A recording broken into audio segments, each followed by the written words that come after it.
Ayer Pedro Sánchez le dijo a todos los españoles que no era amigo, ni había sido amigo, ni tenía una relación de confianza con el señor Ábalos, a pesar de que todo... Buenos días, queridos espectadores. Hoy quiero hablar con ustedes sobre lo que está sucediendo en la política española en este preciso momento, en estos mismos días. Y no se trata de aburridos debates parlamentarios, sino de una verdadera crisis de poder que se está desarrollando ante nuestros ojos. El 3 de diciembre de 2025, Esther Muñoz, portavoz del Partido Popular en el Congreso de los Diputados, realizó una declaración que duró apenas 8 minutos. Pero estos 8 minutos contenían tantas acusaciones, tanta crítica y tantos puntos dolorosos de la política española contemporánea que simplemente no se pueden ignorar. Empecemos desde el principio. Muñoz abrió su intervención con un tema que actualmente está literalmente haciendo estallar el espacio político español. Se trata de las relaciones entre el gobierno de Pedro Sánchez y el partido catalán Junts, liderado desde el exilio por Carles Puigdemont. Y aquí comienza el verdadero drama. Imagínense la escena. El presidente del gobierno del país, la persona que debe representar los intereses de toda la nación, literalmente se humilla ante un partido regional separatista solo para mantenerse en el poder un poco más, solo un poquito más, solo unos meses más. Míriam Nogueras, representante de Junts, rechazó públicamente el apoyo a Sánchez. Básicamente, le cerró la puerta en las narices al presidente del gobierno de España. Y no es la primera vez. Muñoz utiliza una expresión muy precisa. Dice que Junts está empezando a percibir su relación con Sánchez como algo anecdótico. En otras palabras, como una broma, como algo poco serio. Cada vez se distancian más del presidente, y esto es sintomático. Porque si incluso aquellos a quienes Sánchez intenta apaciguar a cualquier precio comienzan a darle la espalda, ¿qué dice eso sobre el estado de su gobierno? Esther Muñoz no se guarda las palabras. Llama a lo que está ocurriendo vergonzoso y patético al mismo tiempo. Es vergonzoso que Sánchez esté dispuesto a ceder lo que sea para mantenerse en el poder, pero es aún más patético que se humille en vano. Se arrastra de rodillas y ni siquiera le tiran migajas. Esta es la humillación política en su forma más pura. Vemos a un presidente del gobierno que un día dice que cumple con sus compromisos y al día siguiente los incumple intentando complacer a Puigdemont. Sánchez trae a toda prisa al Parlamento cuestiones que espera que le gusten al líder de los separatistas catalanes. ¿Y qué obtiene a cambio? Otro rechazo, otra bofetada. Esto ya no es política, esto es algún tipo de teatro del absurdo. Muñoz subraya el problema clave. Sánchez no tiene mayoría parlamentaria para gobernar el país. Se mantiene en el poder exclusivamente gracias a constantes negociaciones, compromisos y concesiones. Se ha convertido en rehén de su propia debilidad. Y lo más terrible de esta situación es que quien sufre no es él personalmente, sino toda España. Mentirle a todos los españoles a la cara. Ayer Pedro Sánchez le dijo a todos los españoles que no era amigo, ni había sido amigo, ni tenía una relación de confianza con el señor Ábalos. A pesar de que todos los españoles hemos visto un mensaje del señor Sánchez a Ábalos hablando sobre su amistad. Ayer Sánchez mintió a todos los españoles una vez más. Es el farsante de siempre, de nuevo, intentando mentir. Sánchez ha dicho que su relación con Koldo era anecdótica, a pesar de que era el que le llevaba los avales, el que conducía su coche en primarias, a pesar de que era una de sus personas de confianza, que iba a fiestas de cumpleaños con el presidente Sánchez. Sánchez ha dicho que no conoce a Ábalos de amigo, que es bueno, que le conocía y que por eso le hizo secretario de organización del partido y por eso le hizo ministro, pero no porque tuvieran una relación de confianza o de amistad. Tampoco conocía al señor Cerdán en sus cuestiones personales, tampoco conocían al señor Salazar. El entorno del presidente del gobierno tiene el mismo modus operandi. Luego no es casualidad, no es una manzana entre un grupo de muchas manzanas lustrosas, es que todas han resultado ser podridas. Todos aquellos a los que les daba la mayor protagonismo, los principales cargos de responsabilidad, ya fuesen en su gobierno o en su partido, han resultado ser parecidos. Corrupción, prostitución, acoso sexual. Todo lo que hemos conocido ayer, de que se intentó borrar las denuncias que por miedo habían presentado compañeras del señor Sánchez en Moncloa por todo el acoso sexual al que les tenía sometido el señor Salazar, que se hayan intentado borrar. Ver a una ministra del Gobierno de España, después de conocer estas denuncias, comiendo con el señor Salazar. Que hoy sepamos que sigue trabajando para el PSC. Yo es que no tengo palabras para describir esto. No tengo palabras para describir. Si yo viese a un compañero mío haciendo este tipo de cuestiones, generar miedo entre compañeras mías y yéndome... Ahora hablemos del segundo gran tema que tocó Muñoz en su intervención. Y aquí comienza una historia completamente diferente. Una historia que afecta a personas reales, negocios reales y amenazas reales para la economía del país. Se trata de la crisis de la peste porcina africana en Cataluña. ¿Y saben qué es lo más sorprendente? Sánchez fue a Cataluña, dio una entrevista, apareció en público, pero no dijo ni una palabra sobre este problema. Ni una sola palabra sobre la crisis que amenaza a uno de los sectores más importantes de la economía española. Déjenme explicar la magnitud del problema. La peste porcina africana no es simplemente un contratiempo veterinario, es una catástrofe para la industria porcina. Cuando la enfermedad se detecta en una región, se imponen inmediatamente restricciones severísimas al movimiento y venta de productos. Las exportaciones se detienen, los agricultores sufren pérdidas colosales y esto no solo afecta a Cataluña. Muñoz enumera las regiones que ahora están en estado de alerta: Aragón, Castilla y León, Andalucía, Extremadura, Castilla-La Mancha. Esta es una enorme parte de España. Son millones de personas cuyos empleos e ingresos dependen de la agricultura, y el gobierno hace como si no pasara nada. Además, el presidente de Cataluña, Salvador Illa, está en México. No canceló su viaje, no regresó para dirigir personalmente la lucha contra la epidemia. Simplemente se fue, dejando que el problema se resuelva solo. Muñoz se indigna con razón. ¿Dónde está el sentido de responsabilidad? ¿Dónde está la comprensión de la gravedad de la situación? El Partido Popular, según Muñoz, mostró prudencia y no creó pánico antes de tiempo. Pero ahora, viendo la total inacción del gobierno central y la administración catalana, están dando la voz de alarma. Presentaron una iniciativa parlamentaria, exigieron la comparecencia del ministro de Agricultura Luis Planas en el Parlamento. Exigen acciones, no palabras. Y aquí Muñoz hace una observación muy importante. Habla del fanatismo y sectarismo climático que llevó a que en Cataluña se prohibiera la caza de jabalíes. Durante años los conservadores advirtieron: si la población de jabalíes silvestres crece sin control, esto llevará a la desgracia. Y he aquí que llegó la desgracia. La peste porcina africana se propaga precisamente a través de los jabalíes silvestres. Ellos son los portadores de la enfermedad. Además, las concesiones del gobierno de Sánchez a las autoridades catalanas llevaron a que en Cataluña se redujera la presencia del Seprona, el Servicio de Protección de la Naturaleza de la Guardia Civil. Menos especialistas, menos control, más riesgos. Y ahora estamos cosechando los frutos de estos juegos políticos.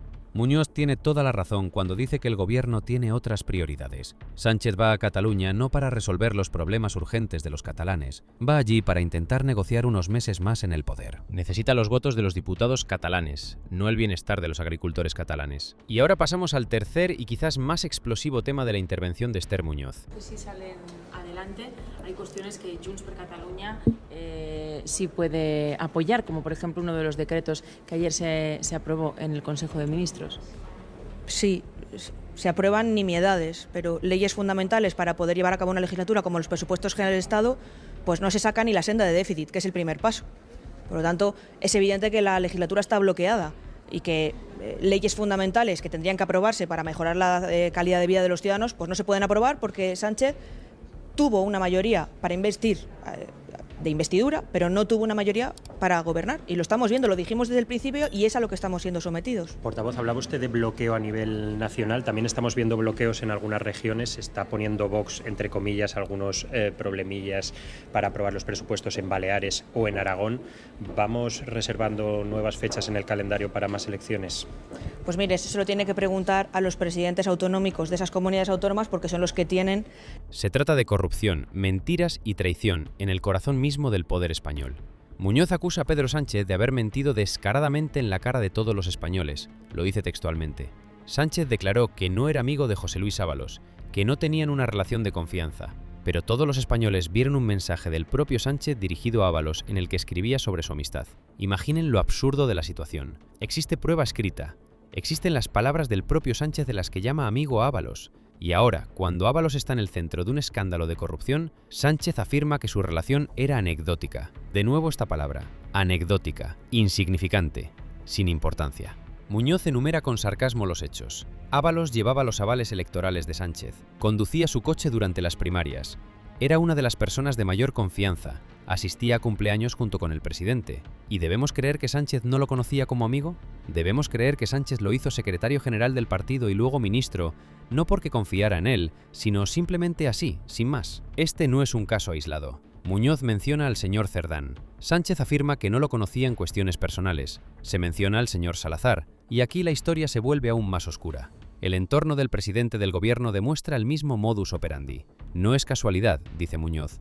No es una manzana podrida entre muchas buenas. Todas las manzanas resultaron estar podridas. Todos aquellos a quienes Sánchez dio los puestos más importantes y el mayor poder, ya sea en el gobierno o en el partido, resultaron estar involucrados en escándalos, corrupción, prostitución, acoso sexual. Ayer se supo que en el aparato de Moncloa, en la residencia del presidente del gobierno, intentaron borrar las denuncias que por miedo habían presentado compañeras de Sánchez, denuncias por acoso sexual por parte del señor Salazar. Las mujeres tenían miedo. Trabajaban en el mismo edificio que el presidente del gobierno del país y temían ser perseguidas. ¿Y qué vemos? Una ministra del gobierno de España, tras conocer estas acusaciones, va a comer con Salazar, como si nada hubiera pasado, como si no hubiera denuncias, ni miedo, ni víctimas. Y hoy se sabe que Salazar sigue trabajando para el Partido Socialista de Cataluña. Muñoz dice que no tiene palabras para describir esto. Y la entiendo. ¿Cómo encontrar palabras para describir un comportamiento tan cínico, tan inhumano? Dice que si viera a un compañero suyo haciendo cosas así, generando miedo entre sus compañeras, y si su partido intentara encubrir estas acusaciones y luego ella fuera a comer con él como si nada, es inimaginable. Y lo más terrible es que esta historia no tuvo ninguna consecuencia. Nadie fue responsabilizado, nadie fue castigado. La vida continúa como siempre. Esto, como dice Muñoz, es profundamente dramático para nuestro país. Pero el Partido Popular no va a detenerse. Muñoz informa que seguirán fiscalizando al gobierno como lo han hecho hasta ahora. Es más, ya han presentado preguntas por escrito a la luz de las declaraciones del exsecretario general del Partido Socialista y exministro Ábalos. Ábalos insinuó que viviendas estatales de ministros, que se pagan del bolsillo de todos los españoles, podrían haber sido utilizadas para asuntos que no deberían haber ocurrido allí.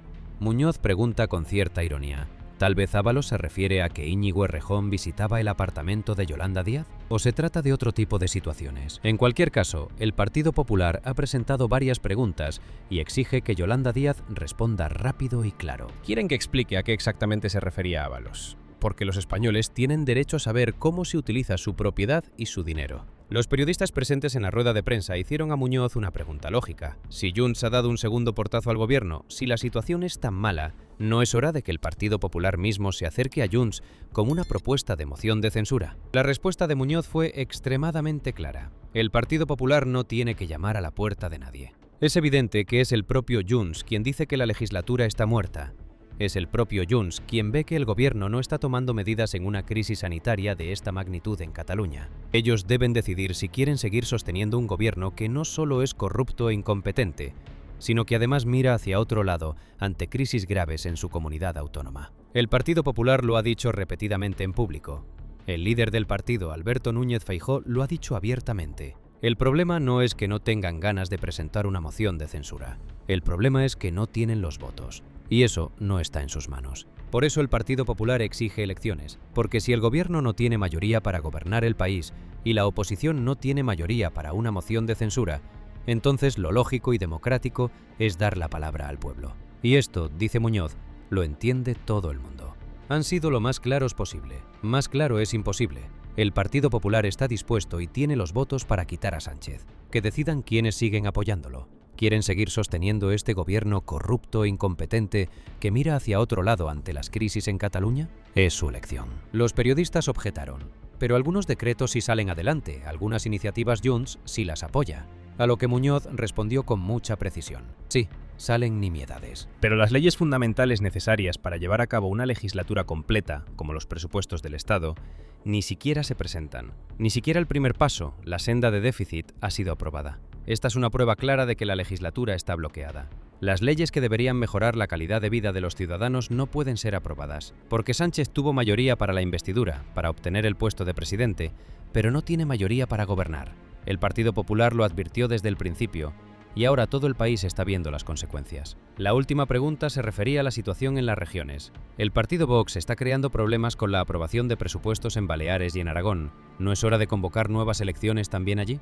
Muñoz respondió diplomáticamente que eso es una pregunta para los presidentes regionales de esas autonomías, porque son ellos quienes tienen la legitimidad jurídica para convocar elecciones. Pero el mensaje principal lo formuló claramente. Vox tiene que decidir qué quiere ser. ¿Quiere favorecer que en el poder no estén gobiernos de izquierdas? ¿O quiere jugar al juego del Partido Socialista? Tienen que definir su posición. Así, queridos espectadores, en 8 minutos Esther Muñoz pintó un cuadro de la política española contemporánea. Un cuadro no muy agradable. Vemos a un presidente del gobierno que se humilla ante quienes luego lo rechazan de todos modos. Vemos un gobierno que ignora crisis reales en la economía y la agricultura. Vemos corrupción y escándalos sexuales en los más altos escalones del poder. Vemos mentiras e intentos de encubrir. Pero también vemos una oposición que no se calla, que hace preguntas incómodas, que exige respuestas, que está dispuesta a asumir la responsabilidad si surge esa oportunidad. ¿Qué pasará después con España? ¿Podrá Sánchez mantenerse en el poder continuando su danza política al borde del precipicio? ¿O llegará finalmente el momento en que incluso sus actuales aliados digan basta? El tiempo lo dirá. Suscríbete al canal y haz clic en la campana para no perderte noticias sobre cómo va nuestro país. Dale like si te gustó el contenido y deja tu opinión en los comentarios.